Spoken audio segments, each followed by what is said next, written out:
maantayto halkan waxaan isugu nimid munaasabad aan ku soo bandhigayno warsaxaafadeed aan ku soo bandhigayno waxyaabo shaqooyin ah oo ay qabteen ciidamada Puntland shalay oo taariikhdu ahayd 8 bishii 8 2022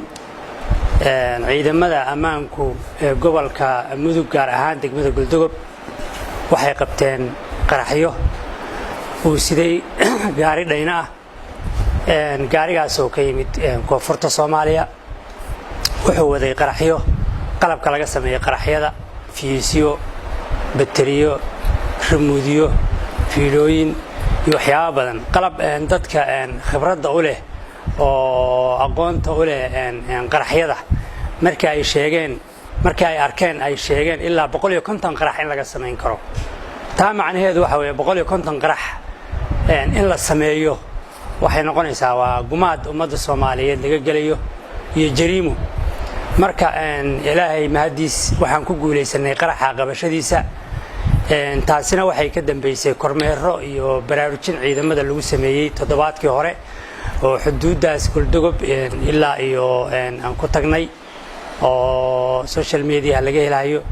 waxaan uga mahad celinayaa dhammaan ciidamada gobolka Mudug gaar ahaan degmada Galdogob qabashada ay qabteen waxyaabaha qarxa iyo gawaarida siday mar labaad iyo mar saddexaad waxaan leeyahay waad mahadsantihiin waxaan kale oo la dardaarmayaa guud ahaan ciidamada xuduudda ku teedsan gobolka Mudug aan ku boorinayaa oo kula dardaarmayaa inay baabuurta barmuudada ah oo wadooyinka aan loogu talagelin maraya ayagoo iska dhigaya kuwa canshuurta ka cararaya haddana qaraxyada noocaana soo dhexgelinaya qaraxani waxa la soo dhexgeliyay gaari qudaar wada la soo dhexgeliyay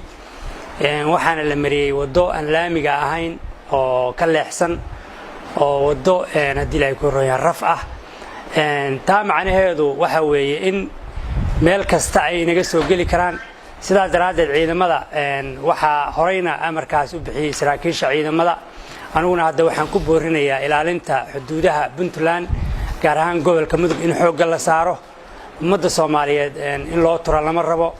ummadda Soomaaliyeed oo dad muslimiin ah waxa 150 ka qarax ummadda Soomaaliyeed baa la rabay meel kasta ha joogtay in lagu baabi'iyo ama dawlad deegaanka ha joogto ama galmudug ha joogto ama Puntland ha joogto ama meel kale ha joogtay waa dad Soomaaliyeed oo muslimiin ah waxa lagu baabiinayo qof kasta oo Soomaaliya oo rabo ummadda Soomaaliyeed inuu dhibaateeyana in laga qabto waxa waa waajibna saaran kulligeena ummadda muslimiinta ciidamada iyadoo gaar u ahayn aqoonyahanka odayaasha dhalinyarada guud ahaan waajib ina saaran weeye inaynu ilaalino deegaanka iyo dalka waxay wax u dhimaya waxa weeye in ummadda lagu gumaada lagu talagalay taasaan kula dardaarmaya mar labaad iyo mar saddexaad waxaan si gaar ah hadii ay ku roon yahay u bogaadinayaa ashqaastii sida gaarka u qabatay oo aanu si gaar ah u abaalmarin doono hadii la haydmo abaalgud iyo dalacsiina la siin doono waa si gaar ah hadii ay ku roon yahay ugu mahad celinaya halkan waxyaabahan iyo wax badan oo ku daba jira meeshay ka yimaadeen meeshay ka waxyaabaha la socday wixii ka soo horeeyay intaba baaritaanka waxa weeye ka hor dhicimayo baaritaanka keeni doona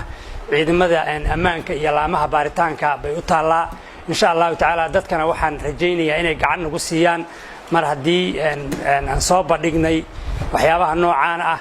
ayagana waxa weeye noloshooda iyo badbaadadooda ku jirta